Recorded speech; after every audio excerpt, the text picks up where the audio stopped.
Hello everyone, welcome back to another video. তো আজকে কথা হলো মেগাস্টার শাকিব খানের পরবর্তী সিনেমা সোলজার নিয়ে। তো সোলজারের একটা বড় আপডেট উঠে এসছে। আবার কিন্তু তাণ্ডবকেই এক্সাম্পল রেখে তোমাদেরকেই ভিডিওটা বানাবো। বেশ কিছুদিন আগে যখন তাণ্ডবের শুটিং হচ্ছিল, তখন তাণ্ডবেতে প্রায় 700 জন ক্রাউডের একটা আপডেট উঠে এসেছিল যে শুটিং সেটে প্রায় 700 জন ক্রাউড থাকবে। এবং সেই আপডেটটা এখন দিয়েছিলাম। অনেকে কমেন্ট সেকশনে লিখেছিল যে এরকম ভুলভাল আপডেট কোথা থেকে পাও, এরকম অনেক রকমের নানান রকমের মন্তব্য করেছিল যে বাংলা সিনেমায় কি করে এগুলো সম্ভব। দেখো, বাংলা সিনেমার পাশে যখন মেগাস্টার শাকিব খান নামটা অ্যাসোসিয়েট হয়ে যায়, তখন 264 কোটি টাকা বক্স অফিস কালেকশন আমরা লাস্ট 2 বছরে দেখতে পাই।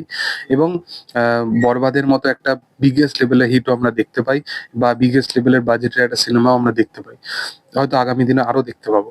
তো মেগাস্টার শাকিব খান তার সিনেমা তাণ্ডবেতে যখন সিনেমাটা লোকে দেখেছে, তখন বুঝতে পেরেছে যে ক্রাউড ওয়ার্ক কিরকম ভাবে কাজ করেছে। একদম র মেটেরিয়ালের সাথে তারা যেভাবে একের পর এক ডেলিভার করেছে, এবং রায়ান রাফি যেভাবে কাজ করিয়েছে, মানে মানে শাকিব খানকে যেরকম মাসিয়া হিসাবে প্রেজেন্ট করেছিল, দুর্দান্ত।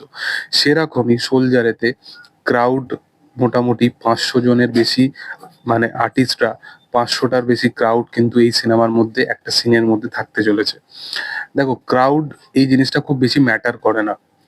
আমি এটা নিয়ে ভিডিও বানানো কোনো ম্যাটার করে না, বাট একটা বাংলা সিনেমার ক্ষেত্রে এই জিনিসটা ম্যাটার করে। কারণ একটা বাংলা সিনেমা খুব বেশি কনভিনসিং ব্যাপারটা দেখাতে পারে না, বা খুব বেশি লার্জ ইন দ্য লাইফ, বা অতগুলো আর্টিস্টকে বা ক্রাউডকে একসাথে এঙ্গেজ করা, সেই জিনিসটাকে প্রপার ভাবে স্ক্রিনে ডেলিভার করা, সেগুলো একটুখানি প্রবলেম হয়ে দাঁড়ায়। তো সেই কারণে এই এই ব্যাপারটাকে খুব কনভিনসিং এর সাথে তাকে দেখাতে হবে।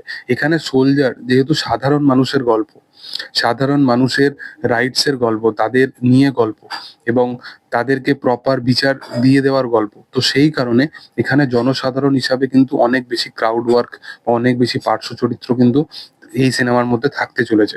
তো মূলত মেগাস্টার শাকিব খান এখানে যে প্রজেক্টটা করছে, সেটা একটা আলাদা ধরনের প্রজেক্ট অবশ্যই হতে চলেছে। এবং আমি তো খুব বেশি এক্সাইটেড আছি সোলজার নিয়ে। তবে তোমাদের কি বক্তব্য, তোমরা কতটা এক্সাইটেড আছো, অবশ্যই সেটা কমেন্ট সেকশনে জানাতে পারো। এবং ভিডিও যদি ভালো লেগে থাকে, অবশ্যই তোমরা লাইক করো, শেয়ার করো, সাবস্ক্রাইব করে চ্যানেলটিকে, এবং পাশে থাকা বেল আইকনটা অবশ্যই প্রেস করে দিও। Thank you all, by.